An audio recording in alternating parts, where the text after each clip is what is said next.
গত 1 বছরে আমি এটিকে তৈরি করি।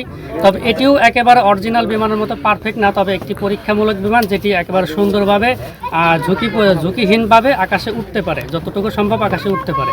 তো আমার এই প্লেনটির সম্পূর্ণ ওজন আছে 100 কেজি। এটি শুধু প্লেনের ওজন আছে 100 কেজি, আর আমার ওজন আছে 60 কেজি। তো সব মিলে এটি যখন আকাশে উড়ে 160 কেজি ওজন নিয়ে এটি উড়ে। তো এটির যে আপনারা উইং দেখতে পাচ্ছেন, এটি 32 ফিট লম্বা আর বডিটি 18 ফিট লম্বা। তো এই প্লেনটি আমার সম্পূর্ণ এসএস অ্যালুমিনিয়াম এবং লোহা দিয়ে তৈরি। তো এখানে প্রায় 80% অ্যালুমিনিয়াম আছে, 10% এসএস এবং 10% লোহা ব্যবহার করা হয়েছে। আর কভারিং হিসাবে একটি দামি ফেব্রিক ব্যবহার করা হয়েছে, যেটা আপনারা দেখতে পাচ্ছেন আর কি।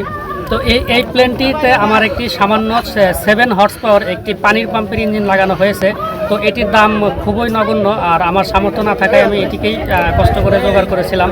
তো আল্লাহর রহমতে এটা দিয়ে ফ্লাই হয়েছে। তো এটা আমি নিজেই গবেষণা করেছি। একটা প্লেন বানাইতে বড় যে 2 মাস লাগে, সেখানে আমার 4 বছরের মতো গবেষণা করতে হয়েছে। আমার কাছে মনে হয় যে সকল বাঙালিরই প্লেনে ওঠা একটা স্বপ্নের বিষয়, যেটা সবাই পারে না, তবে চেষ্টা করতে চাই। তো আমারও এটা প্লেনে ওঠাটা স্বপ্নের বিষয়, আর সেটা যদি আমি নিজে চালাই। দীর্ঘদিন যাবত 4 বছরের উপরে এটা নিয়ে একটা পাগলামো করে আসতেছিল। এলাকাবাসী ভাবতো যে পাগলামি করতেছে। তো স্বল্প শিক্ষিত একটা ছেলে হিসাবে ও যে কাজটা করেছে, আমি আসলে ওর উজ্জ্বল ভবিষ্যৎই দেখতে পাচ্ছি। যদি সরকার যদি ওর পাশে দাঁড়ায় বা কোনো সংস্থা যদি ওর পাশে দাঁড়ায়, আশা করি ও এটা একটা ভালো রেজাল্টের দিকে নিয়ে যেতে পারবে। আমি এটি যুগান্তকারী পদক্ষেপ হিসেবে দেখছি। এই গ্রামে একজন তরুণ এই কাজটি করতে পেরেছে, এটি আসলে একটি যুগান্তকারী বলা যায়।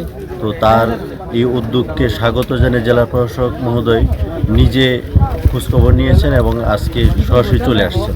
তার এই প্রকল্পটিকে যদি বাণিজ্যিকভাবে রূপান্তরিত করা যায়, তাহলে বাংলাদেশ এবং বিশ্ব সবচেয়ে উপকৃত হবে। সেটির জন্য উপজেলা প্রশাসন এবং জেলা প্রশাসন সার্বিক সহযোগিতা করবে। ওনার উদ্যোগটা এগিয়ে নিয়ে যাওয়ার জন্য যদি সরকারিভাবে আমাদের করণীয় থাকে, সেগুলো আমরা অবশ্যই করব। ইনশাআল্লাহ আমরা আশা করছি যে আমাদের সংশ্লিষ্ট রিসার্চার বা যারা এই লাইনে কাজ করে, ওনাদের সাথে যোগাযোগ হলে এই যে বিমানটা তৈরি করা হয়েছে, এটা আরও উন্নয়ন ঘটানো সম্ভব হবে এবং বিভিন্ন কাজে এটা কমার্শিয়ালি ব্যবহার করা সম্ভব হবে।